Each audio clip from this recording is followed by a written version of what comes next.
ည်းခက်ခဲတာကြုံလာမြေရပူလာတော့ဒီမနေ့ကျွန်တော်တို့ချမ်းနဲ့ထွက်လာတော့ကျွန်တော်တို့အုပ်စုကကျွန်တော်ရှင်းမှာကျွဲတကောင်ကကျိုးတစ်ချောင်းပဲအောင်းတစ်ချောင်းကကျိုးသွားပြီကျိုးတစ်ချောင်းအောင်းတစ်ချောင်းကတော့ကျိုးသွားပြီအဲ့ကျွဲကနားမှာမတည့်ရပြီးတော့သူတို့မောင်းထုတ်တာလုံးဝမောင်းထုတ်လို့မရဘူးကားနဲ့မောင်းထုတ်လည်းမရဘူးနောက်မြန်မာလိုတော့ဖုံးတီးတဲ့ခေါ်တော့ဖုံးတီးလည်းမရဘူးသူတို့တက်တက်ကြည့်တယ်နောက်ဆုံးသူတို့တဲမှာအင်အားကြီးဆုံးအပ္ပဟာမောင်းထုတ်ခံကြောမောင်းထုတ်လို့လည်းဘယ်လိုမဆိုင်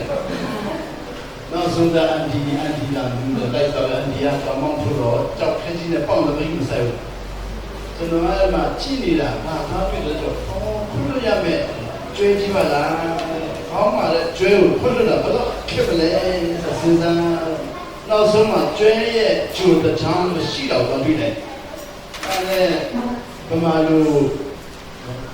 ဂျိုတဲ့ဆိုတော့ကျွဲဂျိုနဲ့တွေ့တယ်ဆိုတော့ပြောလို့ကျွဲဂျိုနဲ့တွေ့တယ်လို့ပြောတယ်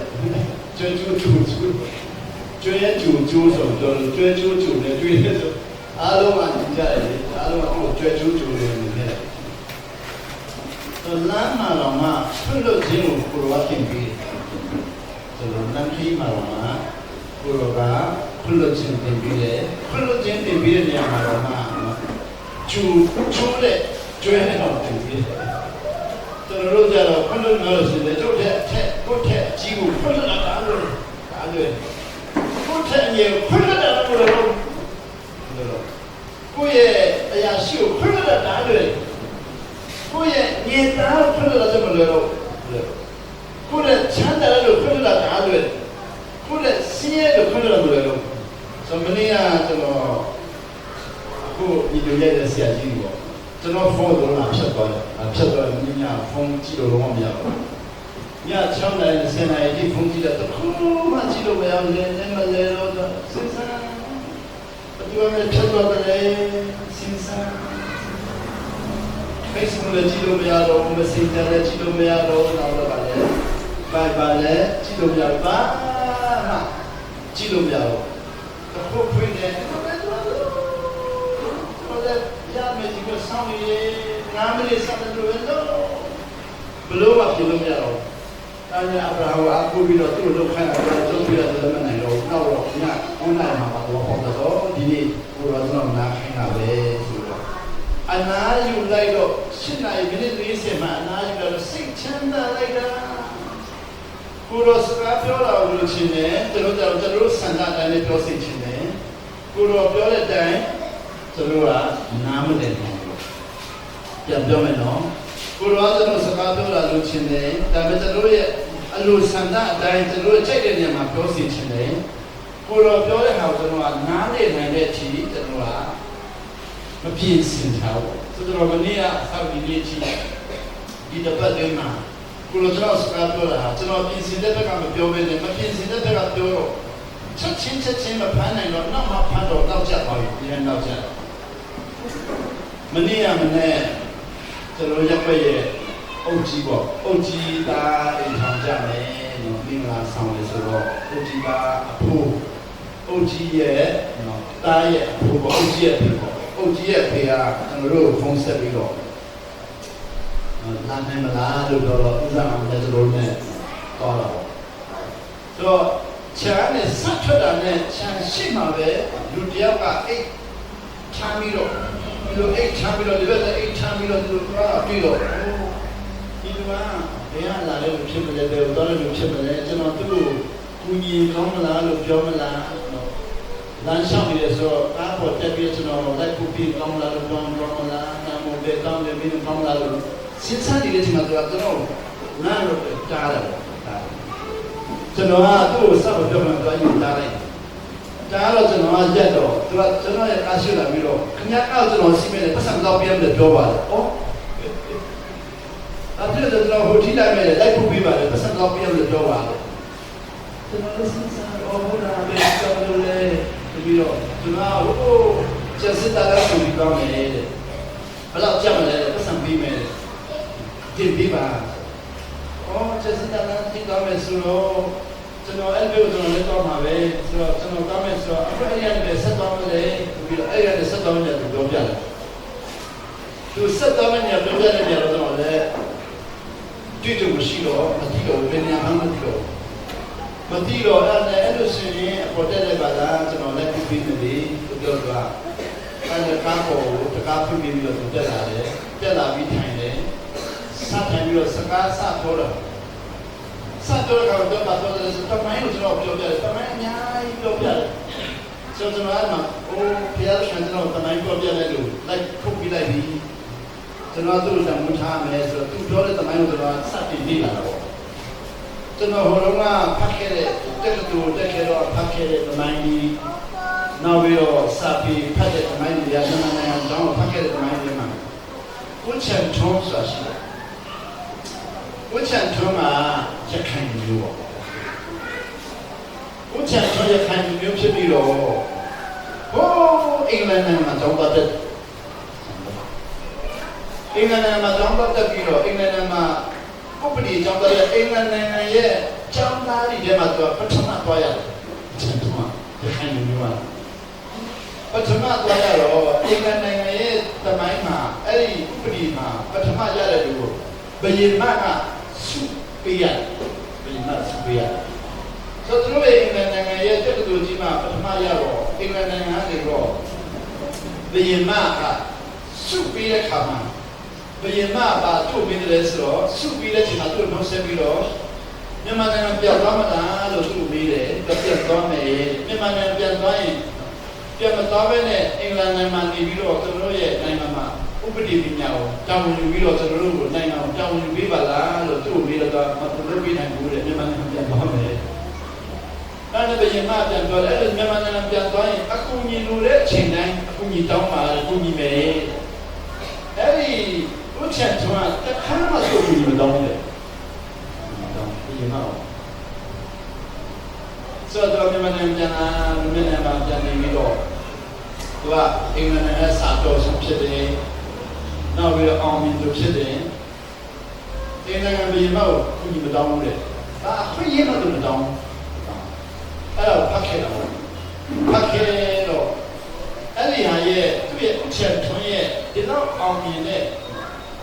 သူ့ရဲ့အရေးမြစ်ဟာပဲလေလို့တောင်းပြီးတဲ့အခါမှာတော့ကျမ်းစာအရာပေါ့သူတို့ကြည့်လို့ရှိရင်တော့သူကဘုရားကံကောင်းချီးပြီးတာဖြစ်မှာဒါပေမဲ့ဘုရားကံကောင်းချီးပြီးတာဖြစ်တာသူကဘုရားခင်မသိတော့ဘုရားကံကောင်းချီးပြီးတယ်လို့မပြောဘူးဒါပေမဲ့သူကဘယ်တော့ခါမှသူကဘသူ့ကမှမသိဘူးပဲနဲ့အခွင့်အရေးမရှာပဲနဲ့ယူသားစာဂျိုးစားခဲ့တယ်အင်္ဂလန်မှာပထမရလာတော့မှအဲ့ဒီပထမရတဲ့လူအခွင့်အရေးကိုတစ်ခုမှမယူဘဲနဲ့ပြန်လာတယ်မြန်မာနိုင်ငံပြည်မြန်မာနိုင်ငံမှာလည်းအစိုးရမြန်မာလူမျိုးတွေကသူ့ကိုနေရာမပေးတယ်အဲ့လိုပဲနေတယ်အဲ့ဒါဖတ်ခဲ့တော့ဆိုမနေ့ကအဲ့ဒီကားပေါ်တက်တော့ကျွန်တော်တို့ရခိုင်လူမျိုးတွေအချမ်းချုံမျိုးတွေဆိုတော့ရခိုင်တော့ဖြစ်နေတယ်ရခိုင်တော့ကားပေါ်တက်တော့ကျွန်တော်ရခိုင်လူမျိုးတွေအချမ်းချုံမျိုးတွေကျွန်တော်တို့ကအချမ်းချုံမျိုးတွေဟောလားအချမ်းချုံမျိုးလားအချမ်းချုံဘယ်လိုလဲလို့ပြောပြတာမနေ့ကကျွန်တော်ဖတ်တဲ့စာအုပ်တိုင်းပဲသူပြောတာဆိုတော့ကျမ်းစာဖတ်တဲ့အခါမှာတော့ဒီလေဆိုတော့ဒီနေ့ဘုရားသခင်ကလူသားတိုင်းကိုလူလူချင်းညီခုပြီးတော့အခွင့်အရေးရှာတဲ့လူသားတိုင်းကိုပါကောင်းချီးပေးလူချင်းညီခုပြီးတော့လိမ်ညာထက်ဖြားပြီးတော့အခွင့်ကောင်းယူပြီးတော့ခွင့်ရရှာပြီးတော့ဆက်ဆံရေးတိဆောက်တဲ့လူတွေကိုဖျက်ပြန်မပတ်ဘူးတော့အခုတော့ပတ်ပွင့်တို့ပါလေခွင့်ရတမဖြစ်သွားမယ်သူများကိုလိမ်ညာတော့ဖြစ်သွားမယ်ဘုရားခင်လူချင်းဒီခွင့်ရရှာတော့မဟုတ်ပဲလူချင်းမမီခွင့်ရမရှာလူချင်းကိုပတ်ဖို့ခုမြည်တော့လို့ပတ်ဖို့လေဆိုလူတွေကိုကအချိုးပြန်ရမယ်မရမယ်ဆိုတော့လုံးဝမျှော်လင့်ချက်မထားဘဲနဲ့ခုမြည်ပတ်ဖို့တို့ကဘုရားခင်ပတ်ဖို့လေဆိုတော့အဲ့ဒီဥချက်ထွန်းအဖြစ်ပြောတာပေါ့တွားလည်းတရားမသိသေးဘူးခုကအဲ့မှာဘုန်းကြီးကျောင်းလာကျွန်တော်တို့နားမှာလည်းဘုန်းကြီးကျောင်းလာလေ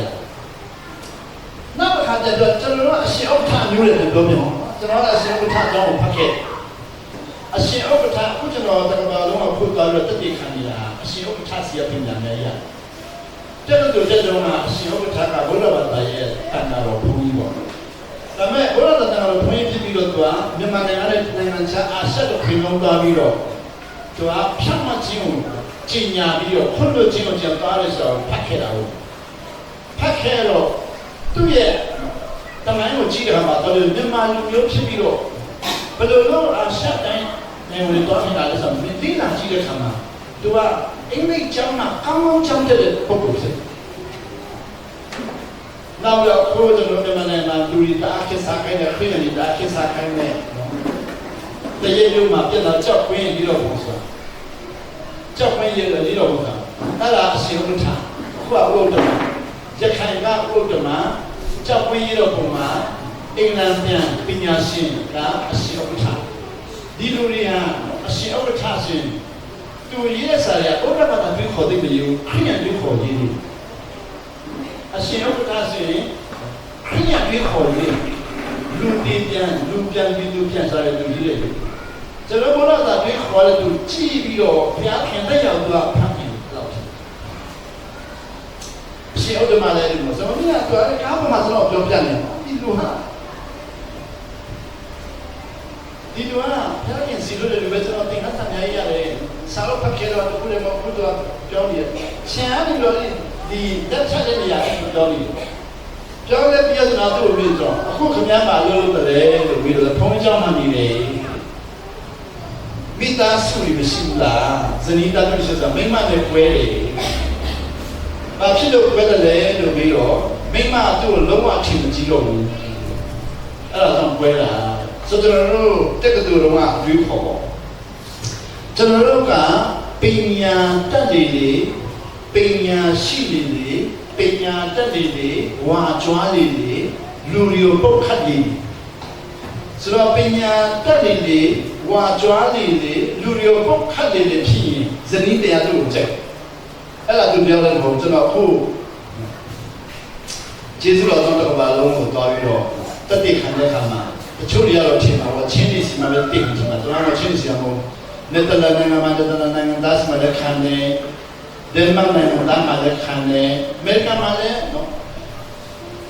အမေရိကန်တောင်ပိုင်းမှာရှိတဲ့မက္ကဆီကိုနိုင်ငံသားစီမှာလည်းခံတယ်အဲ့ဒီခံတဲ့နေရာတွေကသူတို့မင်းနဲ့နေခွန်တိုင်းမှာမိန်းမကလုံးဝအထင်မကြီးတော့တဲ့ပုဂ္ဂိုလ်ဒါအများတယ်ဒါအများတယ်ဒါကြောင့်မိမနဲ့ကိုယ်ဖို့ရန်အစင်တစ်ဖြစ်သွားတဲ့လူဒါအများတယ်ဆိုပြန်လက်ထပ်ဖို့ရမလို့တော့ဘာလို့သူတို့ကပညာတတ်ဆိုတဲ့အုံနောက်တစ်ခုတည်းကိုအားကိုးပြီးတော့ရှေ့ရောက်တဲ့ခါမှာနှလုံးသားပိုင်းမှာကြံခဲ့ခွင့်လွှတ်ခြင်းကြံခဲ့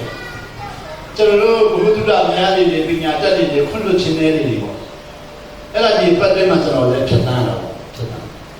ဆိုတော့ဒီစကားပြောကျွန်တော်သူ့မင်းလေးတွေသူကပညာမတတ်မှန်းသိတယ်လေမင်းလေးဆိုတော့ပိုင်မလာရောက်ခါနေမှာသူပညာမတတ်တဲ့လူဖြစ်နေပညာမတတ်တဲ့လူတော့ပါမလို့ဘယ်လိုလုပ်ကြည့်ဆိုတာသူကြားဘူးနာဝနဲ့လို့စားနေတယ်အဲ့ဒါကြောင့်စားစရာတော့မရှိတော့စားစရာမရှိတော့အဲ့နဲ့သူစင်ခံနေတဲ့တော့ဘယ်တော့ပြရမလဲလို့ပြန်ပြီးတော့ကျွန်တော်ပြောအော်မြေတံနဲ့လိုက်ကိုလာပါကိုလာပါတယ်ခင်ဗျားကကျွန်တော်စပြီးတဲ့ချက်တော့ဟိုဒီပြုံးနေတာပဲတခါမှလည်းပြုံးမပြတ်ဘူးတဲ့အဲ့လိုပြုံးနေတာတခါမှမတွေ့ဘူးလေလူကိုစပြီးတဲ့ချက်လည်းပြောဆုံးတဲ့ဒီပြုံးနေလို့မတွေ့ဘူးတဲ့ဆိုတော့ဗာလဲတာသမီးများကျမ်းမှာပါဆိုတော့ကောင်းချင်ခဲ့တာကျမ်းမှာပါချမ်းသာတာသမီးတို့ကျမ်းမှာပါစီလူရရောက်ပါစေကောင်းချင်ကျွန်တော်ဟုတ်ကဲ့ပါရပါရကျေးဇူးတင်နေသူသူ့နာမည်ကိုပြီးတော့ဦးမြင့်ဆွေတဲ့အထားတာလာပြီးတော့လက်ထပ်ပွဲမှာထိုင်တဲ့ရဝဒအောက်ထားအဖေလည်းဦးမြင့်ဆွေဖြစ်နေတော့တမန်နဲ့မှမြင့်ဆွေတစ်ပါးဆက်ပညာရသူကတော့အဲ့လိုရခိုင်ကျောင်းမြန်မာနိုင်ငံကျောင်းတော့မြန်မာလူမျိုးရဲ့ရခိုင်လူမျိုးအနိုင်ကျင့်တဲ့ကျောင်းကိုပြောပြီးတော့ကျွန်တော်ရခိုင်ရားတဲ့အင်္ဂလန်နိုင်ငံမှာပညာတော်ဆုံးနေတယ်မြန်မာလူမျိုးရဲ့အနိုင်ကျင့်တဲ့အဲ့လိုပြောပြကျွန်တော်ပညာတတ်တွေအနိုင်ကျင့်သူရှာဖွေနေတယ်ဖြစ်တယ်တကယ်ခက်တော့ကြတယ်မဟုတ်ဘူးတော့ကျွန်တော်ကိုပညာတတ်တွေအနိုင်ကျင့်သူခွင့်လွှတ်နေတယ်ဆိုပညာပေးချင်စပညာတတ်နေတဲ့အနိုင်ကျင့်သူခွင့်လွှတ်နေတယ်ဆိုတာကပညာရင်းနဲ့မရတော့ဘူးနှလုံးသားပိုင်းမှာ ethic လို့ခေါ်တော့စာရိတ္တကိုစီပညာရင်းဟာစာရိတ္တနဲ့မတွဲအမုန်းတရားကြီးမားတော့နေရာပြောပါ ခုမြန်မာနိုင်ငံကိုလက်ရှိတိုက်ခိုက်နေတဲ့ပြင်ပကမြန်မာလူမျိုးတွေအားလုံးဟာပညာတတ်ကြီးဒါကနိတာလုံးအောင်ရှိနိတာလုံးရှိကျွန်တော်အမေရိကရောက်သွားတယ်မြန်မာနိုင်ငံမှာတိုက်ခိုက်မှာတို့တက်တော်တော့သူတို့တွဲလာခဲ့တဲ့ပုံစံအမေရိကရောက်သွားတယ်သူတို့လည်းတွေ့တော့သူတို့ကတော့နိတာလုံးအောင်ရှိတော့မိမတော်မယူဘဲနဲ့အပြိုမိုက်နဲ့အေးလို့တို့ပြောပါမိမတော်မယူဘဲနဲ့အပြိုမိုက်နဲ့အိတ်တယ်သူများမနိုင်မရည်နဲ့အိတ်တယ်အဲ့လိုပြက်စီးနေတယ်အစည်းအဝေးရှိရင်လည်းမြန်မာနိုင်ငံအကြောင်းပြောတယ်အစည်းအဝေးမရှိလို့လည်းရက်မူးတယ်အဲ့လိုဆိုပညာကြီးမားသောပညာကိုရှာပြီးတော့စာလိုက်တာမရှိတော့သူကခွင့်လွှတ်ခြင်းလုံးဝမရှိတော့ထိုင်လိုက်မှာဘန်ကောက်မှာလေးနှစ်နေခဲ့တာနိုင်ငံရေးသမားပေါင်းစုံနဲ့တွေ့ခဲ့ဦးနုရဲ့တာသမီနိုင်ငံရေးဦးတန်းရဲ့တာသမီနိုင်ငံရေးကျွန်တော်88ရဲ့ဖွဲ့နိုင်ငံရေးအားလုံးနဲ့ဘန်ကောက်မှာတွေ့ခဲ့သူတို့ကစီဝဲမှာပညာတတ်အောင်မြင်သူအပြင်ဘဝမှာတော့ပျက်စီးဆုံးရှုံးသူဖြစ်သွားကြတယ်အကျင့်အပြတ်ဆုံးအရက်တောက်ဆုံးဖောက်ပြန်ဆုံးငွေကြေးအလိမ်ဆုံးတွေဖြစ်သွားတယ်ဒါသူတို့မှားတာမဟုတ်ပါလေခုနပြောတယ်ပညာတတ်ဆိုတဲ့အတွေးခေါ်နဲ့တွားပြီးတော့စာရိတ္တကြံခဲ့ရင်ကျမ်းစာပြောတယ်ဘုရားရိုက်တယ်ဘုရားရိုက်တန်ပြောမယ်နော်ပညာတတ်ပညာရေးကျိုးစားအားထုတ်ပြီးတော့စာရိတ္တကြံခဲ့ရင်ဘုရားရိုက်တယ်ဆိုတော့ခုနဦးမြင့်ဆွေတော့ပြောပြတာဦးချန်ချာသူ့ဘဝနောက်ဆုံးပိုင်းမှာဘယ်လိုဖြစ်တယ်လို့ဘယ်ကောင်းမလဲတဲ့သူ့နောက်ဆုံးပိုင်းမှာတော့အနိုင်ကျင့်ခံရတော့လို့ဘဝတအားဖြစ်သွားတယ်ဘသူရနိုင်ကျင့်တာဆိုဘာမှရနိုင်ကျင့်တာဘောတဲ့သူကပါလေမိမိပြည့်စည်လာပြီဆိုရင်ဖရားရိုက်မှမသိဘူးလူမျိုးတစ်မျိုးကနိုင်ကျင့်တယ်လူတို့တယောက်ကနိုင်ကျင့်တယ်ဆိုတော့သူတို့ကအနိုင်ကျင့်တဲ့လူလက်ညှိုးပြတ်ထိုးတာကျွန်တော်ဖရားရိုက်တာဟာဖရားရိုက်တယ်လို့ဘယ်သူမှမမြင်နိုင်ဘူးကျွန်တော်ဆုံးရှုံးတဲ့နေရာမှာရှိတဲ့ပုဂ္ဂိုလ်တယောက်ကိုမြင်တဲ့ညှို့ထိုးပြီးတော့သူအနိုင်ကျင့်တယ်လို့ပြောတယ်။ဆိုတဲ့ပတ်သက်မှာကျွန်တော်ခွင့်လို့ချင်းတင်လာတော်ဆံမဆံမလို့ညင်ကြတော့မကြတော့ကြက်ခါနီးဖြစ်။ဘာလို့လဲဆိုတော့ကျွန်တော်တည်းတည်းညင်တီးလာတော့ဘသူခိုးတယ်ဆိုတော့စိတ်ဝင်စားတော့ဆိုတည်းတည်းခွင့်လို့လိုက်ရှာနေလေခွင့်လို့ချင်းနေနေတရားဒီခွင့်လို့လိုက်ရှာနေတယ်ခွင့်လို့ချင်းနောက်ဆုံးမှာတော့တောင်းခွင့်လို့မခွင့်လို့ချင်းတော့ခွင့်လို့ချင်းတော့မင်းညာကတော့ဘာသာတော့တရားဒီအများကြီးလိုက်ခိုးတယ်လို့လိုက်ရှာတော့ပင်နေဒီပင်နေဒီလိုက်ခွင့်လို့နော်တရားခံလိုက်ဆက်တော့တရားဒီခွာအများကြီးတယ်ဒီနေ့ဘုရားကျောင်းလာတော့မှမနာချင်တော့တရားဒီခိုးလို့ရှိမှဆိုတရားဒီကိုစောင့်ချင်တာတော့ဆိုတော့ပါလေကျွန်တော်ရဲ့တွေးခေါ်ယူစမ်းမှာတခိုးလိုက်ရှာလေးတွေခွင့်လွှတ်ခြင်းဆုံးရှုံးနေတယ်အပြစ်ရှိသူတွေ့နေတယ်ခွင့်လွှတ်ခြင်းဆုံးရှုံးနေတယ်မိမိထဲတော့အားနေတော့သူကိုအပြစ်ရှာလေးတွေကောင်းကြီးဆုံးရှုံးနေတယ်မိမိရဲ့အားနေတော့သူအဖြစ်ရှာတာအကြီးမားဆုံးမကောင်းကြီးကိုဆုံးရှုံးခြင်းဖြစ်သွားတော့ဆိုမနေ့ကဆိုတဲ့ဒီခွေးလိုလိုက်ရှာတာ၄ယောက်ပြီအပေါ်ဆုံးကနေတော့ကျွန်တော်လည်းပညာရှိပေါ့သူတို့မမြင်အောင်ပုံပြီးတော့ထီရနေကြွယ်ပြီးတော့ပြင်ပြဲနေကြွယ်ပြီးတော့ချိတာသူတို့ခွေးလိုတွေ့တယ်သူတို့မမြင်အောင်ပဲဘယ်လိုခွေးလဲဆိုကြည့်တော့လေးလောကခွေးတော့ဒီမှာခွင့်မထုတ်နိုင်လို့ဖြစ်နေတနက်နဲ့ပြစ်ချင်တဲ့စိတ်ရှိတယ်ကျွန်တော်ကလည်းခုခေတ်တနက်ပါခေါ်တယ်စပိုင်ဒါခေါ်လားစမိုင်ဒါခေါ်လားစပင်ဒါခေါ်လားစပိုင်ဒါနဲ့စပိုင်ဒါချင်းပြီးတော့တရားဒီခွင့်ရတဲ့သူ့လက်ကိုလည်းချင်းပြီးတော့တရားဒီနဲ့လည်းဒိုင်းပြီးတော့တရားဒီဝလက်ကောင်းဖန်ပြီးတော့ဘာလဲဘာမှပြောရတဲ့ကြည့်ပြီးတော့အဲ့လိုစဉ်းစားတာပေါ့ဒါကျွန်တော်တို့စဉ်းစားတာနိုင်ငံမဟုတ်ဘူး။နောက်မှချက်ကတော့သူစီးရုံလေးဘယ်လိုစီးဖို့ပြီးလို့ကျွန်တော်ပြန်ပြရမယ်နော်။စီးဖို့ပြီးရင်လေငါကိမဟုတ်16သိန်းလို့ဆိုတရားတဲ့လောက900နဲ့16သိန်းဆုံးမှာပဲဆိုအိုးလူသားတွေဟာတမန်နဲ့စာစဉ်းစားရင်အဖြစ်တစ်မျိုးတပတ်စာစဉ်းစားအဖြစ်တစ်မျိုးပေါ့။ဆိုတော့ရက်ရက်လို့စီးရုံရောက်တော့သိန်း30လောက်အောင်ပါခွင့်လိုက်အဲ့ ပါတယ်လူတဲ့နော်အုံနောက်နဲ့ဒါစင်ဆိုင်ရအပြစ်တာအများလုံးကြီးပြစ်တာများဆိုတော့မနေ့အုံမြင့်ဆွေနဲ့ကျွန်တော်လိုက်ပို့ပြီးတော့သူ့ကိုခွင့်လို့ပြီးတော့ကာမတိုင်ထိလိုက်ပို့တော့ဖြစ်ချင်တော့ကျွန်တော်အမနဲ့အုံမြင့်ဆွေလိုက်ပို့တဲ့ကာမတိုင်မှာကျွန်တော်အမနဲ့ပြပြပြတော့အမကလည်းပါဟင်းဒီဝလာဖန်တေဝဒကတဲ့ပတ်တဲ့ဒီပတ်တဲ့လူဝလာတော့ပြပြကာရှိမှတူတယ်မရှိမှဆိုတော့အမလည်းရှိမှလာတယ်ကျွန်တော်နော်တွေ့တော့မှကျွန်တော်လည်းအမကိုလည်းနှုတ်ဆက်ဆိုပြီးတော့ကားကိုရပ်ပြီးနှုတ်ဆက်တော့အမတို့ကားကိုကြောက်လို့ပြေးရောတော့ဘယ်ပြေးတော့ကျွန်တော်လည်းကားမှန်တီးပြီးတော့ခေါ်တော့ဒီလိုတော့ခမရတဲ့နီးနာလည်းဟုတ်တယ်ကျွန်တော်သမီး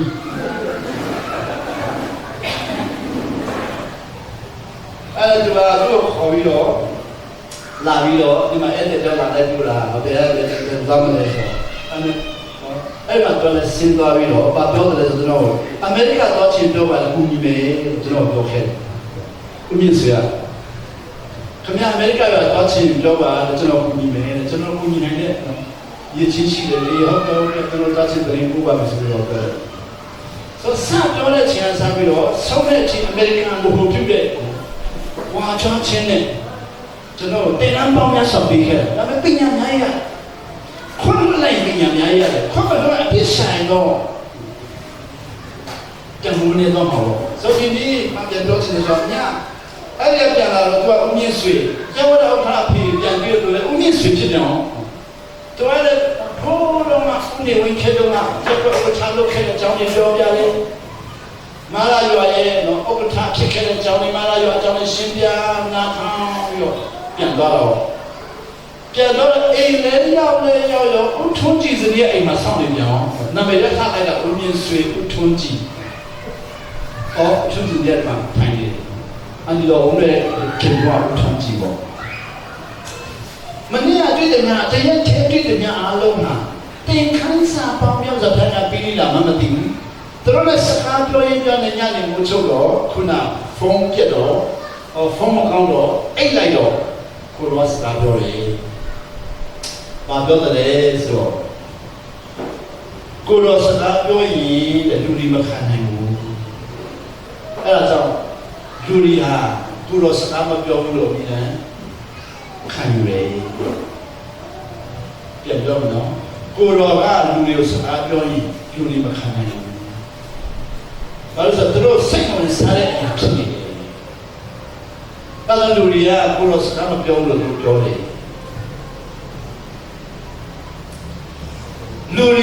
လူချင်းက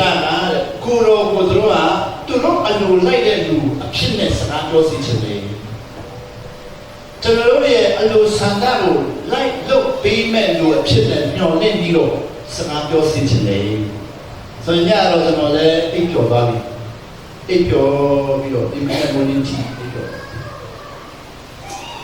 ဒီမနေ့မိုးလင်းတော့ဖုန်းကိုဘာဖြစ်လို့အဲ့တော့ဖုန်းမနေရဖြစ်တယ်လဲဆိုတော့ဒီမနေ့ဖုန်းပြန်ဖွင့်တော့လွယ်နေနဲ့ပြန်ဖွင့်နေဒီမနေ့ကျတားလွယ်သွားပြီဖျားရှင်ပြန်ဖွင့်ပြီးတယ်ဖွင့်တယ်ပြန်ကြည့်ရအမေရိကန်နိုင်ငံမှာရှိတဲ့တေယုံဆရာတပါးရဲ့တက်တဲ့ခံချက်ကိုတော့ဖွင့်ပြီးတော့တော့တယ်ဆိုတော့ကျွန်တော်ကိုယ်စကားမြန်ပြောတယ်ဆိုရင်ကိုယ်ကကျွန်တော်စကားပြောတယ်ဆိုရင်တချို့ကိုယ်ကကျွန်တော်စကားမပြောဆိုရင်တော့တချို့ဆိုမနေ့ကကျွန်တော်တစ်ခုကြံခဲ့ကျွန်တော်ချန်ထဲမှာခုဘဲပြောက်တဲ့ပြဿနာတို့ကြုံတယ်ကျွန်တော်ချန်ထဲကတယောက်ဘဲပြောက်ပြီးတော့တယောက်ကခိုးလာတော့ဒါတော့ကျွန်တော်ပြောမှန်းဖျားကြည့်ဘူးလို့ပါခိုးလာတော့ယူမိတာပေါ့ဆိုဘဲယူတဲ့လူကလည်းကျွန်တော်တို့မခိုးဘူးလို့ပြောတယ်ခိုးဘူးယူလာပေါ့ဆိုအဲ့ဘဲယူတဲ့လူကဘဲပိုင်ရှင်ဆရာယူတဲ့လူကပိုင်ရှင်တော့သူ့ဘဲ20ကောင်ယူတယ်ဆိုမနေ့ညကျွန်တော်အဲ့ခင်မှာအဲ့ဖုန်းကြည့်လို့မရတဲ့အချိန်မှာဖုန်းမကြည့်ခင်မှာပေါ့အဲ့ဒီဘဲ20ကောင်ခိုးတယ်ဆိုရင်ကျွန်တော်လာပြောပြတော့ကျွန်တော်သူ့ပြောတယ်ဖျားရှင်စကားပြောနေတာဖြစ်မှာခင်ဗျားကနားမလဲသေးတော့ဖျားရှင်စကားပြောမှမသိသေးတော့အခုကဟိုလူကခိုးတယ်ဒီလူကခိုးတယ်ဟိုလူကယူတယ်ဟိုလူဖြစ်တယ်လို့လက်ညှိုးထိုးနေတာတကယ်တော့ဖျားကမပြောစကားပြောနေတာဖြစ်မှာ တနေ့နေ့တစ်ချိန်ချိန်မှာခမည်းနားလေလာတဲ့နေ့ကြတော့ဘုရားကစကားပြောလို့ဆိုတော့တိလာတဲ့နေ့ကြတော့အောင်ပွဲခဏခံစားလိုက်မယ်အခုတော့ဘုရားကစကားပြောလို့ဆိုတော့မသိသေးတော့လူတိုင်းကိုလက်ညှိုးထိုးပြီးတော့ပင်ပန်းပြီးတော့စိတ်ဒုက္ခရောက်ပြီးတော့ရံဖြစ်ခြင်းတဲ့စိတ်လူကိုတတ်ခြင်းတဲ့စိတ်ကြီးခံစားနေတာဖြစ်မှာလို့သူ့ကိုပြောတော့တော်ဘာလို့ဆိုဆရာကျွန်တော်မပြောလို့လေကျွန်တော်ဘုရားစကားပြောတယ်ကျွန်တော်ဘယ်လိုပြောဆိုအခါရှိပြီးတယ်ဒါပေမဲ့ဆရာမပြောရဘူးလေဘာလို့စိတ်ကွင်းရင်လာမပြောလို့ပြောမှဆိုလို့လေသူ့တဲမှာဘုရားစကားပြောတယ်ညတကောင်ကျော်နာရီမှာလေသူ့နာမည်ကိုခေါ်ပြီးတော့မင်းဖြတ်မစော်နေငါကောင်းချီးပြီးလို့ပြောတယ်အဲ့ဒါမီးနဲ့ထိုးပြီးတော့လူကိုရှာတော့မတွေ့ဘူးလေဒါမီးထိုးလို့လူရှာမတွေ့ဘူးလူတမ်းလေသူ့နာမည်နဲ့ခေါ်ပြီးတော့မင်းဖြတ်မစော်နေငါကောင်းချီးပြီးလို့ပြောတယ်ခါရှိပြီအခုဆရာပြောမှဖယားပြောလို့ဆိုစိတ်ထဲမှာဘာစဉ်းစားမိတယ်ကြီးစံ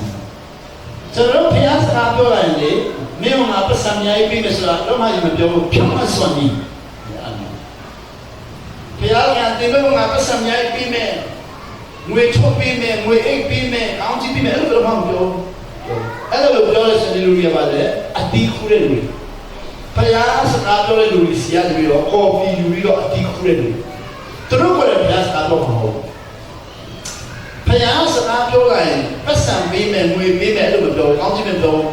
ဖြတ်မစွာနေနာခံအဲ့ဒါဆိုတော့ကောင်းချီးပေးတယ်မပေးဘူးပေးရဆိုတော့ဘယ်နဲ့လဲနောက်မှပေးတော့တယ်ပထမရှိမှတော့ဖြတ်မစွာနေနာခံအဲ့လိုဆိုတော့ဒီတစ်ခါဒီမနေ့ဖွင့်တော့အဲ့ဒီစက်တက်စကားပြောလို့ဆိုတော့သူတို့မှတင်နန်းစီတီလုပ်တယ်တဲ့တင်နန်းစီတီလုပ်တော့တဲ့အဲ့မှာအဲ့ဒီတင်နန်းရဲ့ခေါင်းဆောင်မျိုးသမီးဟာတဲ့သူ့စီကိုလာပြီးတော့တဲ့သူ့ကိုလက်နဲ့ခံပြီးတော့တဲ့ခင်ဗျားစကားပြောတဲ့ဘုရားအကြောင်းကျွန်တော်စကားပြောတယ်ကျွန်တော်စကားပြောပြီးနေပြောတယ်ကျွန်တော်တော့တခါမှဘုရားစကားမပြောပါလားလို့ပြောတယ်အဲ့ဒါနဲ့ကျွန်တော်ပြန်ပြောတယ်အေးခင်ဗျားကပြောထားတော့ပဲတတ်နိုင်မယ်ခင်ဗျားတော့မပြောဘူးတော့ကျွန်တော်တော့ပြောတာလေလို့ပြန်ပြောတယ်ကျွန်တော်ဘုရားစကားပြောတာဒါလို့ချင်းတယ်ပြောတယ်အေးလို့ချင်းတော့ပြန်လည်းပြောတော့မပြောဘူးလေခင်ဗျားကျွန်တော်ကိုစားဘုရားကိုပြောပြီးပါလားဘုရားဒီတမီးကိုစကားပြောပါလားကျွန်တော်ကဘာမှလုပ်ပိုင်ခွင့်မရှိဘူးလုပ်နိုင်တဲ့ရာမရှိဘူးကျွန်တော်ကဘုရားကိုနာခံတာပဲရှိတာသူ့လက်ကိုခိုင်းပြီးတော့ကျွန်တော်မထွက်တော့ဘူးလေဒီနေ့မှာခင်ဗျားကကျွန်တော်ဘုရားစမှာပြောပေးပါလေသူ့ကိုစကားပြောပါလို့ပြောပေးပါလေဘယ်လောက်ပဲပေးရမယ်ပတ်စံဘယ်လောက်ပဲပေးရအများကျွန်တော်ပတ်စံပဲပေးပါပဲကျွန်တော်မှရှိတဲ့ညာအလုံးပေးလည်းပေးမယ်လို့ပြောလေကျွန်တော်ပြန်ပြောတယ်ကျွန်တော်မှဒီလိုအင်အားမရှိဘူးဖယားစကားပြောနိုင်တဲ့ချိန်ကျွန်တော်မှဘာလို့ပဲခွင့်မရှိဘူးကျွန်တော်ဖယားနာခံတာပဲရှိတာလို့ပြန်ပြောတော့ဒီမှာပြောတယ်ဖယားကျွန်တော်စကားမပြောမချင်းကျွန်တော်မလွတ်တော့ဘူးပြောတယ်မလွတ်တော့သူကအမျိုးသမီးဖြစ်နေဆရာကယောက်ျားတော်မိမစကားလွတ်တော့ဘူးဆိုသူလည်းမတတ်နိုင်တော့လို့တဲ့ကျွန်တော်လည်းမတတ်နိုင်တော့ကိုလိုတောင်းတယ်ကိုလိုကျွန်တော်အမျိုးသမီးကကျွန်တော်လက်ကိုခိုင်းတယ်မလွတ်တော့ဘူးလို့ပြောတယ်ကျွန်တော်လည်းဘာလို့မှမသိတော့ကိုလိုအဖြစ်ပြီးပါလားလို့ပြောတော့ဖခင်ကသူ့စကားပြောတယ်ဘာပြောတယ်ဆိုသူ့ကိုတဲ့ချက်တော်နေမှာတော့ငါမှာမယ်သူ့ကိုချက်တူနေဖော်လို့ငါခေါ်ပြီးတော့လေချက်တူနေမှာကြည့်ပါတဲ့ဘာမှမကျန်တဲ့ဒီမှာလေဘာမှမကျန်တဲ့ဒီမှာဖြစ်တယ်လို့ပြောတယ်ဆိုတော့ပြောတယ်ကဲဘုရားတော်စကားပြောတယ်ဘာပြောတယ်ဆိုဘုရားခင်ဗျားကိုချက်တူနေအခွန်ဖော်လို့မှာမယ်ဘာမှမကျန်တဲ့ဒီမှာပဲလို့ပြောတယ်ဒါပဲပြောတယ်ဆိုတော့ထွန်းလိုက်တော့သူကဘာနာပဲပေးမယ်လို့ပြောတာဘာမှမကျန်တော့ဆိုခင်ဗျားပေးမဲ့ပတ်စံအားလုံးနဲ့ခင်ဗျားပေးမဲ့ဒုက္ခအားလုံးဟာလုံးဝမကျန်တဲ့ဗျာဟောမယ်လို့ပြောတယ်အဲ့ဒါဆိုတယ်သုံးနှစ်ကြာတော့ပြန်တွေ့တယ်ခင်ဗျားပြောတဲ့နဲ့ခင်ဗျားကျွန်တော်ဘာမှမကျန်တဲ့ဒီမှာလိုက်ပြီဘာမှမကျန်တော့ဘာမှမကျန်တဲ့ခါကျတော့သူ့ဗျာစကားပြောတယ်နေုံကတန်ရှင်းခိုင်းတယ် ကျွန်တော်တို့လူချင်းတာကမိဘရှိတဲ့ပတ်စံတွေနဲ့ချမ်းသာပြီးတော့ခရထပ်ပြီးတော့ပေးပြီးတော့ကိုချမ်းသာတယ်လို့ချင်တယ်လေကျွန်တော်တို့ချင်းတာကအမျိုးရှိတဲ့ပတ်စံတွေနဲ့ချမ်းသာပြီးခရထပ်ပြီးတော့ချမ်းသာတယ်လို့ချင်တယ်လေကျွန်တော်တို့ချင်းတာကမိဘဆွေမျိုးအတိုင်းမျက်နှာမငယ်ပဲနဲ့အားလုံးအောင်မြင်ကြော်ကြားပြီးတော့အမှုတော်ဆောင်ဖွဲ့စည်းဖြစ်တဲ့တင်းဥဆရာမိသားစုဖြစ်တဲ့တေဝဆရာရဲ့နော်ဇနီး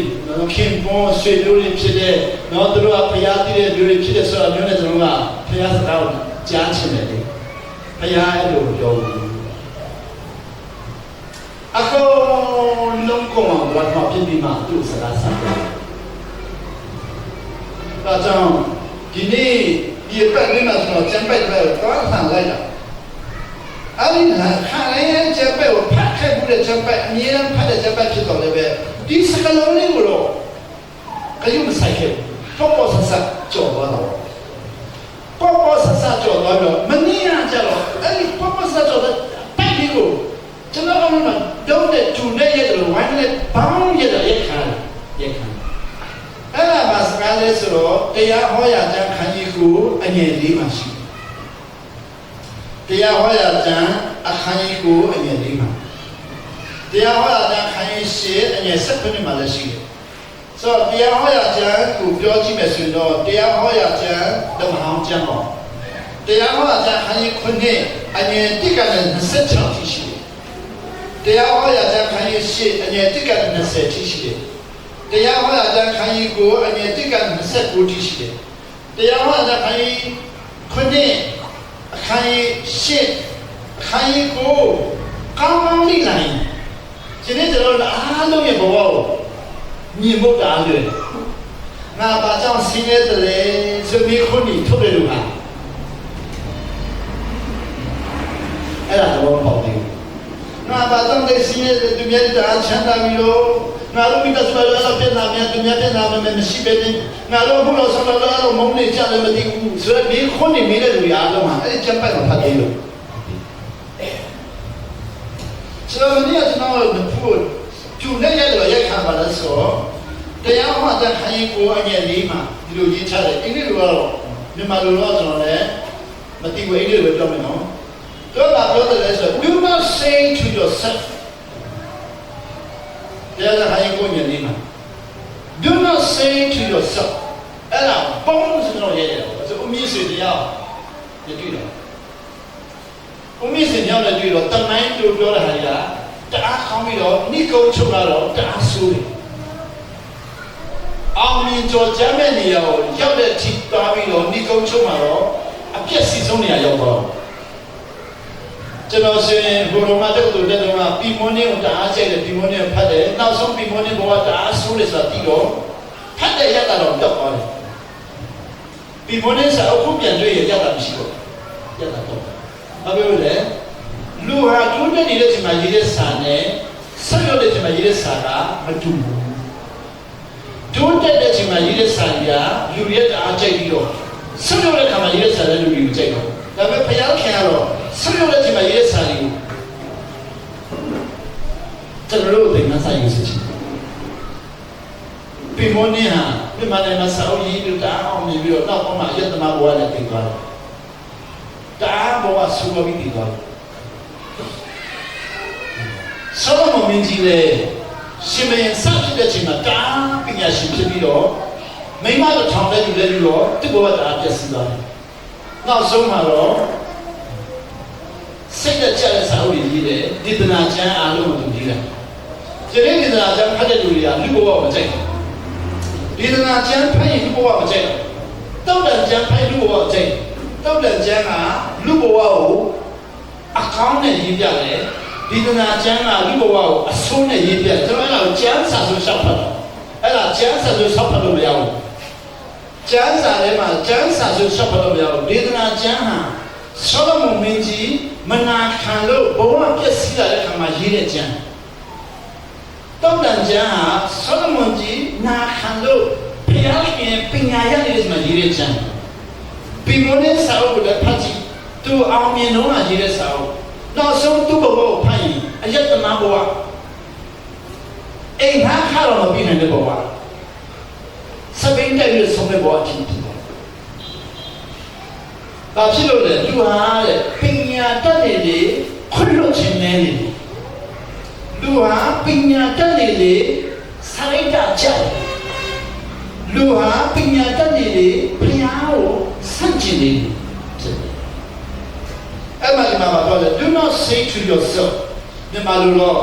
တိတ်ကိုတင်မပြောနဲ့ကိုယ့်ကိုမပြောနဲ့ဘုရားစကားလို့တော့အဲ့တော့ do not say to yourself ဆိုတာတိတ်ကိုတင်မပြောနဲ့ဆိုဘုရားခင်ကျွန်တော်တို့ကိုလေတိတ်ကိုတင်မပြောနဲ့ဘာမပြောခိုင်းတယ်လဲဆိုတော့ဒီမှာတော့ the Lord has brought me here to take possession of this land because of my righteousness ငါတော်လို့ငါကောင်းလို့ငါဖြတ်မလို့ငါကောင်းကြည့်ရတယ်ဆိုတော့မပြောနဲ့တိကိုတင်ကျွန်တော်တို့မြေဘက်တစ်ဘက်ရရင်လည်းငါတော်လို့ရတယ်လို့ပြောနေအိမ်ကလုံးဆောင်းရင်လည်းငါတော်လို့ဆောက်တယ်လို့ပြောနေစီးရဲသားကိုနော်အိမ်ကိုတောင်းဝယ်ပြီးတော့ပိုင်လည်းငါတော်လို့ဒီစီးရဲသားအချင်းပြက်လို့တခိုးဖြစ်လို့အိမ်ဆုံးငါရတယ်လို့မပြောနဲ့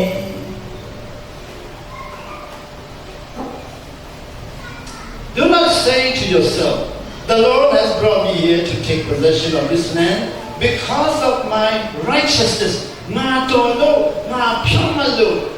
na achingalo, phayaka na o pi de lo ma pyo ne. Ai ma ba pyo de no de no pa la. Ma hou de lo ma hou. No de. It is on account of the wickedness of these nations. ကျွန်တော်မဖြတ်မလုံးလို့ဘုရားပြန်ဖယ်လိုက်တာကျွန်တော်ကိုတော်လို့ပေးရမဟုတ်မဖြတ်မလို့ဖယ်လိုက်တဲ့နေရာမှာနေရာလွတ်ရှိလို့ကျွန်တော်တို့ကတောင်းဝန်သွားကြအခုမာရမှာမဖြတ်မလို့အများကြီးဆန်းဆန်းဖယ်လိုက်တာအဲ့ဒါကျွန်တော်တော်လို့မာရရတော့မဟုတ်တောင်းဝန်သွားကြတောင်းဝန်သွားကြနောက်တော့မှ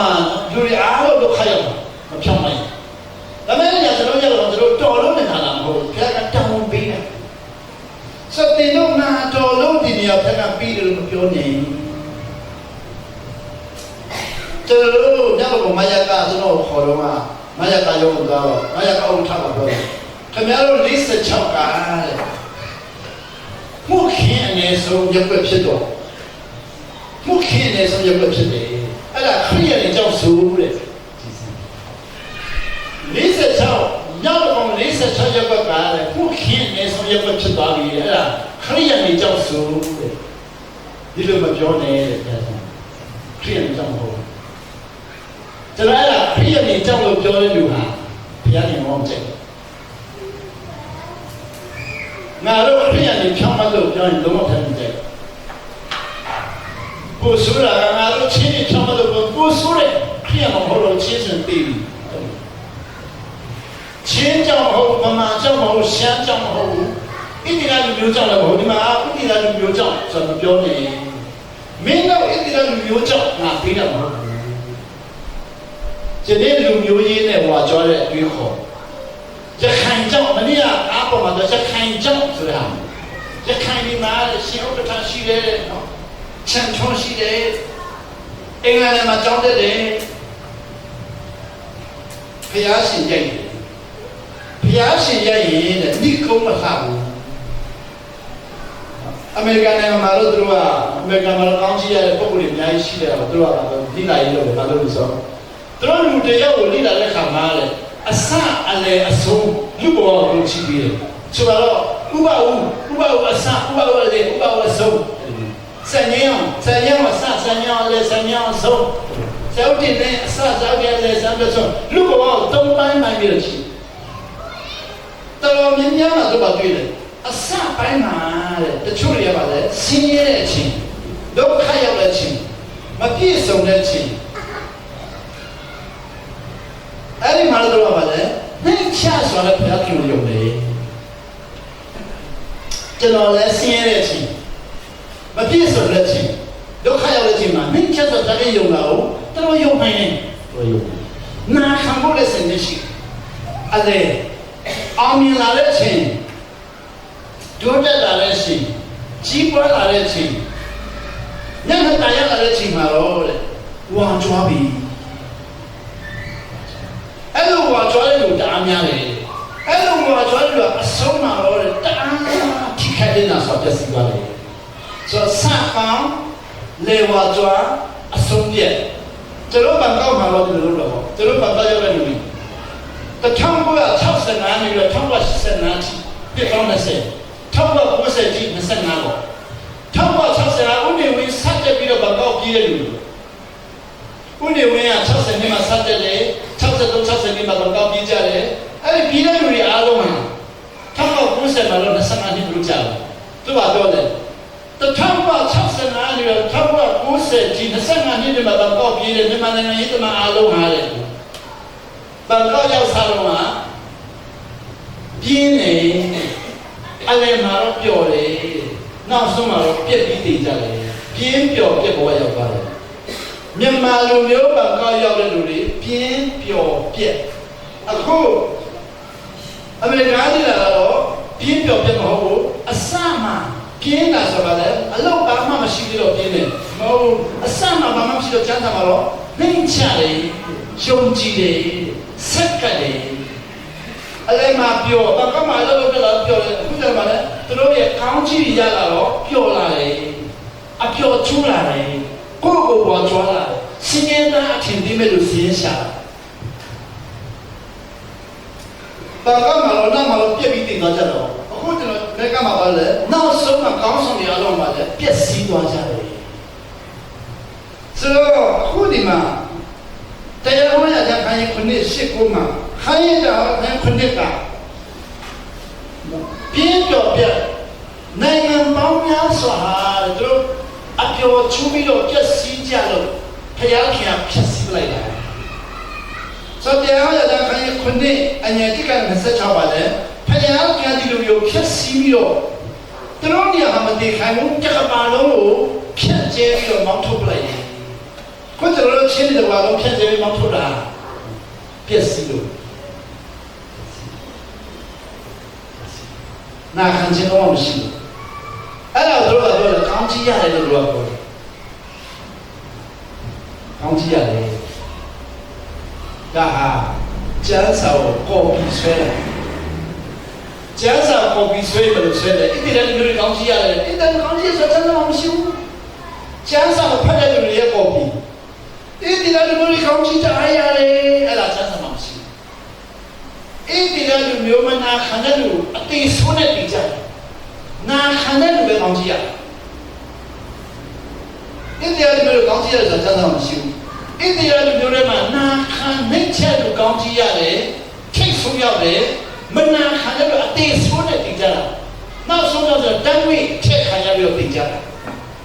အဲ့ဒီလည်းလူမျိုးဖြစ်လို့ကောင်းချီးရတယ်ဆိုမရှိဘူးဒါဟာဒီနေ့ခရိယံဖြစ်ကောင်းချီးရတယ်အဲ့ဒါတော့ကောင်းချီးရတယ်ချင်းတွေကောင်းတယ်ဆိုတာကော်ပီလိမ်ညာချင်းဖြစ်သွားတယ်ကျမ်းစာမှာလူမျိုးကောင်းချီးမရှိဘူးအဖွဲ့အစည်းကောင်းချီးလည်းမရှိဘူးဖယားနာခံတဲ့လူရဲ့ကောင်းချီးမရှိဘူးဒါတော့မှညင်ညင်လုံးနာခံပြီးတော့ချိလာတဲ့အခါမှာနာခံရင်ကောင်းချီးမရှိတော့နာခံတဲ့အချိန်မှာပဲကောင်းချီးရရှိတယ်နာခံခြင်းကိုလက်လွတ်တဲ့အချိန်မှာကောင်းချီးမရှိတော့ချိန်ချင်းပြန်စားသူကဖယားခင်တာအယုံနာဖယားကြောင့်မတကယ်အားကိုရတာဘာလို့ပြစီတော့လည်းမသိဘူးမဆိုင်ဘူးဖယားကြောင့်မှာတရားဟောပဲဟောဂီတာပဲကြီးဂီတာအတိအတော်ဆုံးမဖြစ်ဖြစ်အတန်ကောင်းဆုံးမဖြစ်ဖြစ်ဖယားကြောင့်အဆက်အဆုံးမဖြစ်ဖြစ်မနာခံမှုဆိုင်ကောင်းခြင်းများအဲ့ဒါတရားတဲ့ခိုင်းခွင့်မှာဘာလို့လဲ driving out the nations driving out the nations မှာဘာလို့လဲဆိုတော့အခုယေရုရှလင်လို့ခေါ်တဲ့ Israel နိုင်ငံရဲ့ပတ်ဝန်းကျင်မှာနိုင်ငံပေါင်း10ခုလောက်ရှိတယ်။အဲဒီနိုင်ငံပေါင်း10ခုလောက်ကိုပြခင်ကအကုန်လုံးကို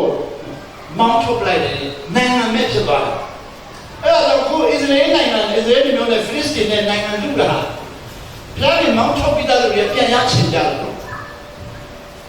ဘုရားခင်မောင်းထုတ်ပြီးသားလူတွေကသူတို့နိုင်ငံကိုပြန်ရချင်လို့လူကြတယ်။ဘုရားခင်ပြောမပေးဘဲနဲ့လူကြတယ်။ ဖ ပြန်လူကြတဲ့ခါမှာဘုရားကမပေးတဲ့အတွက်တနတ်နဲ့လူကြ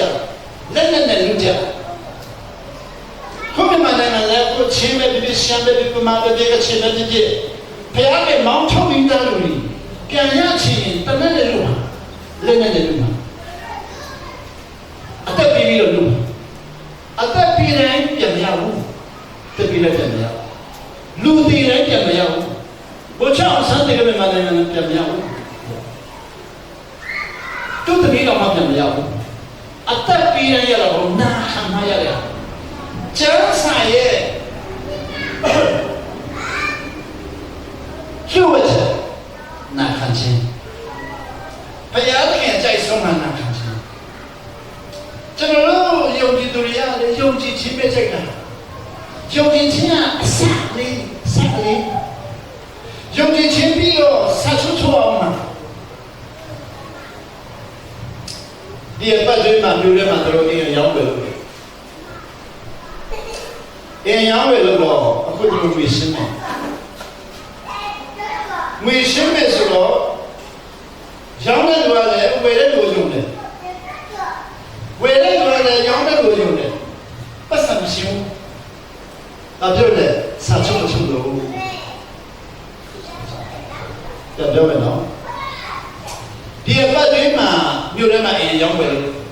အခုကျွန်တော်တို့တရင်ကိုနဲ့ပြန်လို့ချုပ်တယ်ညနေအရင်ပတ်ချုပ်မဲ့ဟာတော့မချုပ်ဘူးတပတ်ကျော်သွားဘာဖြစ်လို့လဲရောင်းတဲ့လူကဝယ်တဲ့လူတွေကိုယုံတယ်ဝယ်တဲ့လူကလည်းရောင်းတဲ့လူကိုယုံတယ်ဒါမဲ့စာချုပ်မချုပ်သေးလို့ပတ်စံမပေးဘူးစာချုပ်မချုပ်မချင်းပတ်စံမပေးဘူးတို့အကြောင်းမဲ့စကားပြောလာနှစ်ပတ်ကျော်ပြီသုံးပတ်ရှိတစ်ချက်ကလေးကတော့ဒါမဲ့စာချုပ်မချုပ်လို့ပတ်စံမပေးဘူးကြည်စမ်းကျွန်တော်တို့ဖြစ်တော့ယုံတယ်စာချုပ်မချုပ်ယုံကြည်သူအများကြီးဟာစာချုပ်နားမလဲပြင်ရင်စာချုပ်တခင်ခရစ်တော်ကအသွေးတော်နဲ့ဘုရားခင်ရှိမှစာချုပ်ချုပ်ပေးတယ်ကျွန်တော်ဘုရားသားသမီးဖြစ်တာဟာယုံကြည်ခြင်းနဲ့ဖြစ်တာမဟုတ်စာချုပ်တောင်ဖြစ်တာယုံကြည်တယ်နဲ့ဘုရားသားသမီးဖြစ်တာမဟုတ်ဘူးအသွေးတော်နဲ့စာချုပ်ချုပ်လို့စာချုပ်ရှိလို့ဘုရားသားသမီးဖြစ်တာယုံကြည်သူရစာချုပ်နဲ့မတော်ဘူးယုံကြည်ခြင်းနဲ့ပဲသွားခြင်းအဲ့တော့ချင်းခရစ်အများကြီးလို့ခါရောက်မြန်မာနိုင်ငံခရစ်အများကြီးလို့ခါရောက်အခုတော့စာချုပ်မချုပ်မနေ့ကတော့ပြောတယ်စာချုပ်မချုပ်သေးလို့ပတ်စံမပေးသေးဘူးနဲ့ပြန်စာချုပ်ချုပ်မယ်စာချုပ်ချုပ်နောက်တစ်ခါစာချုပ်ချုပ်ပြီးစာချုပ်ချုပ်တဲ့ခါမှာရှင်းနေမပိုင်ပတ်စံမပေးဘူးပြောတယ်အိမ်တစ်လုံးရောက်လာတော့မှအိမ်တစ်လုံးလေးရောက်လာတော့မှစာချုပ်ချုပ်တဲ့ချိန်မှာရှင်းနေမပိုင်ပတ်စံမပေးဘူးကြည်စမ်းထာထာရအသက်ရလို့ဖျားသားသမီးဖြစ်ဖို့အတွက်ကျွန်တော်အိမ်တစ်လုံးစာချုပ်ချုပ်တာတော့မှကျွန်တော်ကမစက်ကပ်ပဲနဲ့ကောင်းကြီးရချင်တယ်အလွယ်ဆုံးနဲ့ကောင်းကြီးရချင်တယ်ကျွန်တော်တို့မေးတယ်လက်ပြန်စာချုပ်ချုပ်ရင်ရှိနေပါမပတ်စံရှင်းမယ်လေရှိနေမပါချင်းစာချုပ်ချုပ်ပြီးကျုပ်တော်လည်းပဲပတ်စံမရှင်းဘူးအိမ်ရောင်းတာဟာပတ်စံရဖို့ရောင်းတာရှိနေတဲ့ရောင်းတာမဟုတ်ရှိနေလို့ကျွန်တော်ရောင်းတာမဟုတ်ပတ်စံရဖို့ပတ်စံမရဘူးကျွန်တော်ဘုရားတော်ကြီးဖြစ်ဖို့အတွက်ဘုရားယုံစာချုပ်ချုပ်တယ်စာချုပ်ချုပ်တဲ့ခါမှာတဲ့ပြန်ရေးတယ်နာခံမလားမနာခံမလို့ဆိုတာရေးရမယ်မနာခံရင်စာချုပ်မပြီးဘူးတဲ့ယုံကြည်တာမဟုတ်တော့နာခံခြင်းတတ်တယ်စာချုပ်ချုပ်ခင်မှာတော့ယုံကြည်ခြင်းစာချုပ်ချုပ်ပြီးတော့မှနာခံခြင်းသူတို့ကပြောတယ်အဲ့စာချုပ်ချုပ်ပြီးတော့မှအဲ့ဒီအိမ်နဲ့ပတ်သက်ပြီးပြဿနာတစ်ခုခုရှိလာရင်အိမ်ရှင်အကောင်လုံးရှင်းမယ်လို့လက်မှတ်ထိုးရမယ်စာချုပ်ချုပ်ပြီးတော့အိမ်ပတ်စံရှင်းပြီးတော့မှဒီအိမ်နဲ့ပတ်သက်ပြဿနာပေါ်လာရင်အိမ်ရှင်ကကျွန်တော်အကောင်လုံးရှင်းမယ်လို့လက်မှတ်ထိုးရမယ်ကျွန်တော်တို့ယနေ့ယုံကြည်သူတွေဖြစ်တာဘာဝတ္တရားမှမရှိဘူး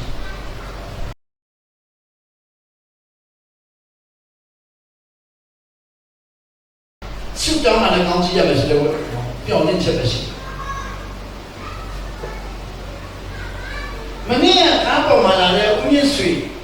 စကားပြောတာကခွန်းလွတ်ပြီးပြောတဲ့စကားနဲ့ခွန်းမလွတ်တဲ့ပြောတဲ့စကားမတူဘူးခွန်းမလွတ်တဲ့ပြောတဲ့ကားပေါ်မှာငင်းခုန်ဖြစ်သွားမယ်သူ့အချင်းပေးသွားမယ်ဒီလိုလားမဟာမရှိပဲမဟာတက်ပဲဆောက်ဆရာလုပ်နေမဟုတ်ဘူးခွန်းလွတ်ပြီးပြောတဲ့ခါကျတော့ပညာများရတယ်စာအုပ်မှာဖတ်တဲ့ပညာမှာရောက်သွားတယ်သူမွေးတဲ့နေရာတွေကစသူမြင်ရောကြည့်တဲ့နေရာကစသူတိတဲ့နေရာကစတော့ပြပညာဆိုတာနော်စာကြောင်းတစ်ကြောင်းနဲ့ပညာမပြည့်စုံဘူးစာကြောင်းအများကြီးနဲ့ဖွဲ့လို့ရဘဝဆိုတာကဲတင်ချင်းရတယ်မဆိုင်ဘူးကဲတင်ချင်းရပြီးတော့ဘဝတိဆောက်မှုလို့လေကဲတင်ချင်းဟာဘဝမဟုတ်အတက်တကယ်လို့ကျွန်တော်အတက်ပဲခဲ့တာဘဝကိုတူတူတိဆောက်တာစခဲ့တာနဲ့အိန္ဒိယလည်းဘလုံးမပေးဘူးစခဲ့ပြီးတော့မှဘဝကိုတိဆောက်ပြီးမှာဘဝတိဆောက်ဖို့အတွက်နာခံခြင်းကိုတောင်းဆိုတယ်ကျွန်တော်မနာခံဘူး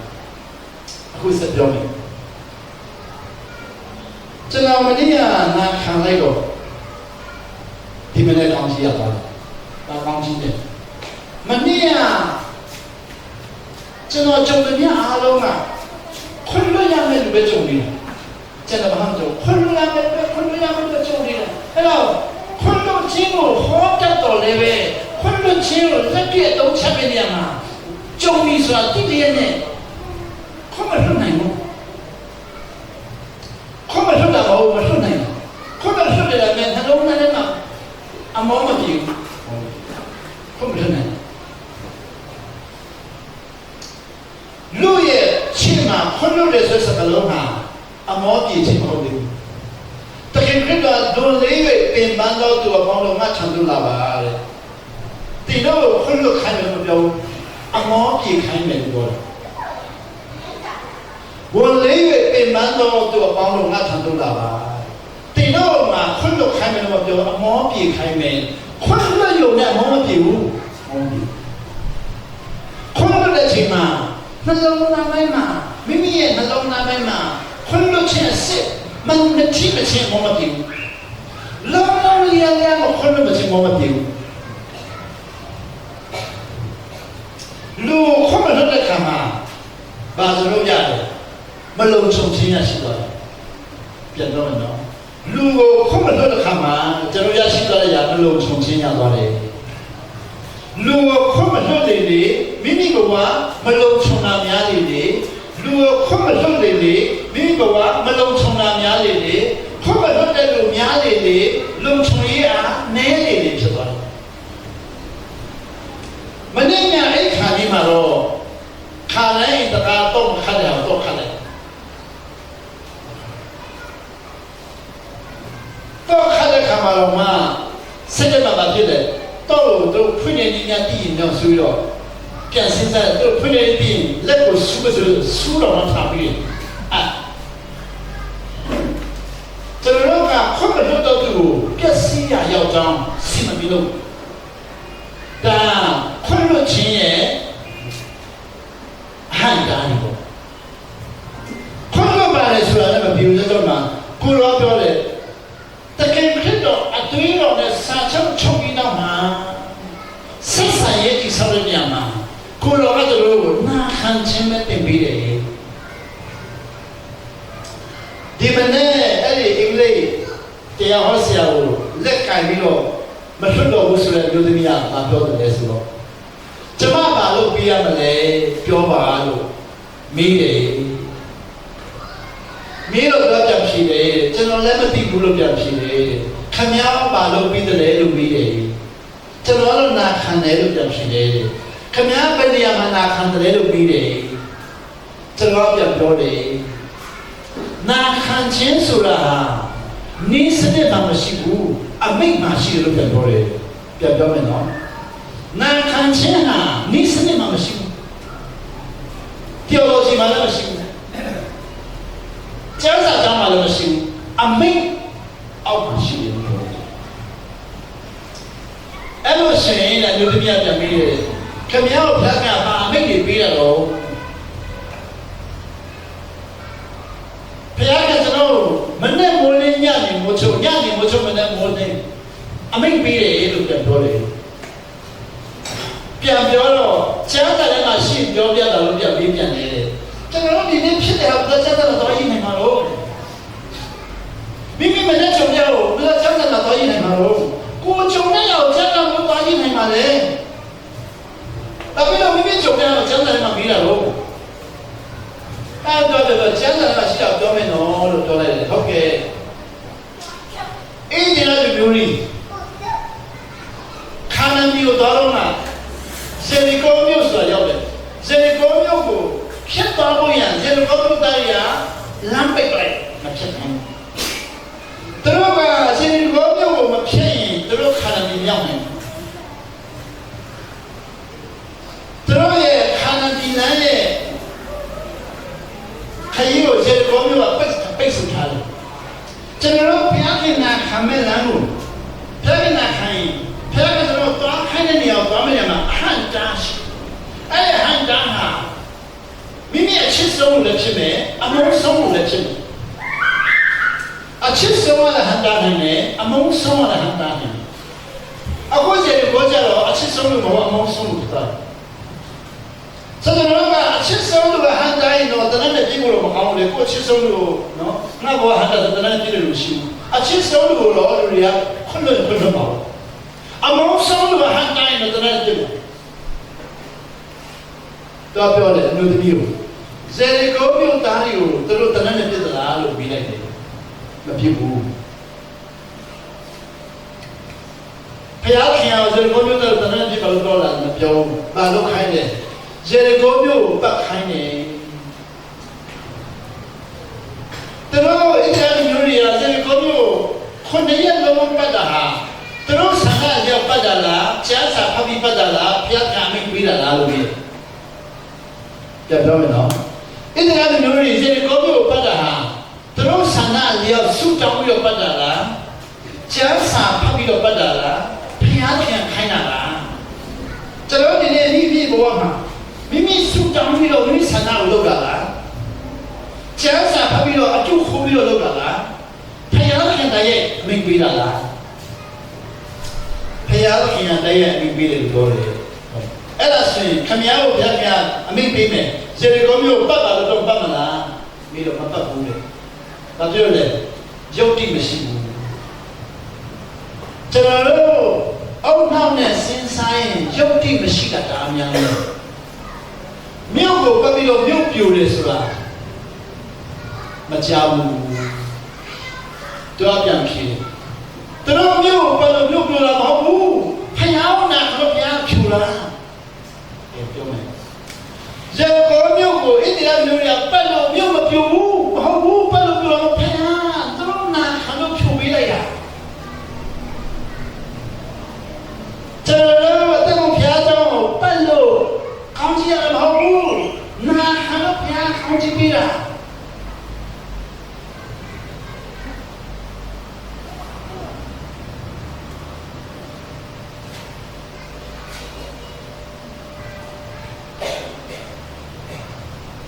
နာခံလို့ကောင်းကြည့်ပြီလား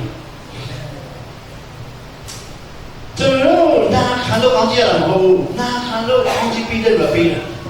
သူတို့မြို့ကိုခွန်ရက်ပတ်လို့မြို့ပြူတာမဟုတ်ဘူးလေဖျားအမိတ်ပြီးတဲ့တိုင်းနာခံလို့ညဖြူပြီးလိုက်တာမြန်မာနိုင်ငံမှာလည်းကျွန်တော်လည်းနေရရင်ကျွန်တော်ဖြောင်းမလို့ကျွန်တော်တော်လို့ကျွန်တော်တက်လို့ချက်ပတ်ဒီမြို့နယ်ဒီမှာအိမ်ကြီးမြေကြီးချင်းနေနော်အိမ်ကြီးမြေကြီးချင်းနေရတာမဟုတ်ဘူးနာခံလို့ပြပေးတယ်အဲ့ဆိုရင်ဒါကြည့်လို့ခင်ဗျာစေတကောမျိုးမပတ်တယ်လေအမေရိကန်နိုင်ငံမှာနေတဲ့လူဆိုစဉ်းစားကြည့်ပါအမေရိကန်နိုင်ငံမှာသူကပတ်မလဲသူကတော့အမေရိကန်နိုင်ငံသားတရားမှပတ်မှာမဟုတ်ဘူးလေဒီနေ့ဖျားစကားကိုအမေရိကန်နိုင်ငံသားနားမထောင်ဘူးတရားမှပတ်မှာ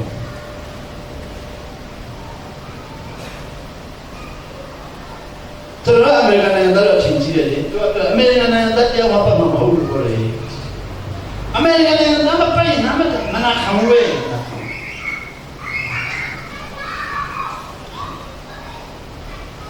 ချင်းရတော့မပတ်ဘူးတရားစီရပတ်မလားခွန်ရလုံးပတ်ပါမပတ်ဘူးကျွန်တော်ခွန်ရလုံးပတ်ပြီးတော့မြို့ရိုးပြိုလဲဆိုမှဖြစ်နိုင်ဘူးလေတောက်တော့ပြိုလည်းမဟုတ်ဘူးနာခံတော့ဖြိုပေးတာ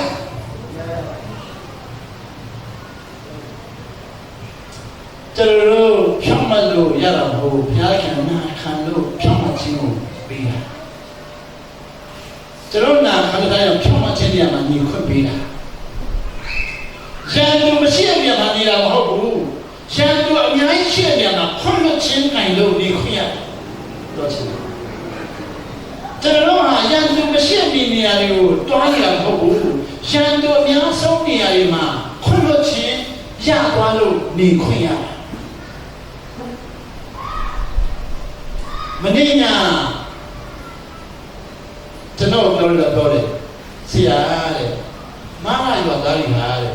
အဲ့တော့ဝေတိုင်းသားတွေတက်တိုင်းဖြုံးမှတယ်လူသားတွေအဲ့တော့တိုင်းသားတွေကတအားရပတ်တယ်မာနရွာသားတွေကတအားရပတ်ဘူးကြည့်စမ်းအဲ့တော့လူဟာအုံနောက်နဲ့စဉ်းစားရအောင်တည်တယ်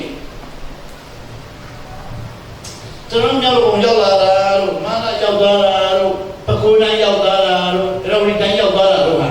ဘုရားကကျွန်တော်ဖြောင်းမလို့ပို့နေတာမဟုတ်ဘူးနာခံလို့ပို့နေတာဘုရားကဖြောင်းမလို့ရှာပြီးပို့တာမဟုတ်နာခံတဲ့ကိုရှာပို့နေတာအဲ့ဒါကြောင့်တင့်ကိုတင့်မပြောနဲ့ do not say to yourself တရားဟောတာခိုင်းကိုညင်ဒီမှာတရားဟောတာခိုင်းရှိအငယ်ဆက်ခနဲ့လည်းဖတ်ကြည့်ပါဦး you may say to yourself တင့်ကိုတင့်ပြောပါပဲတရားဟောတာခိုင်းရှိအငယ်ဆက်ခနဲ့ဘုရားက you may say to yourself တင်တော့ပြောပါပဲဘာလဲဆို my power and my strength of my hands have produced this work for me ငါနဲ့ငါခံလို့ငါကြိုးစားလို့ငါစကားလို့ဒီကောင်းကြီးရလို့ပြောပါပဲ you may say to yourself ငါနဲ့ငါခံလို့ငါဆွလို့ငါကြိုးစားလို့ဒီကောင်းကြီးရတယ်လို့တင်လို့ပြောပါပဲတင်လို့ပြောမိလိမ့်မယ်ပြောမိလိမ့်You may say to yourself, my power and my strength of my hands have produced this work for me. ဒီကောင်းကြီးအားလုံးဟာငါနဲ့ငါခံခဲ့ရလို့ဒီလိုပြောမိလိမ့်မယ်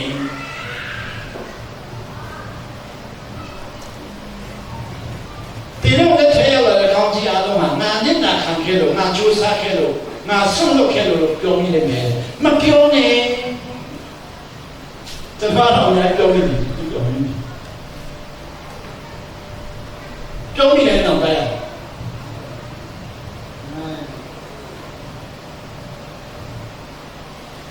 ဒီတော့လည်းမလည်းပြောပြီးကျွန်တော်လာပြီးခုမဲလို့ဆိုကားသွားတယ်ထင်သေးသွားတာပေါ့ဒီကောင်ဆာမတက်လို့ငါ့ကိုလာဆောကားတယ်ဆိုတော့ပြောထည့်တယ်ကျွန်တော်ပြောတာပြင်းထန်လို့မျက်နာလုံးလို့ပရိသတ်တရားထဲမှာဒီသိကြော်တယ်ချင်းလိုမျိုးရစိတ်မစားတော့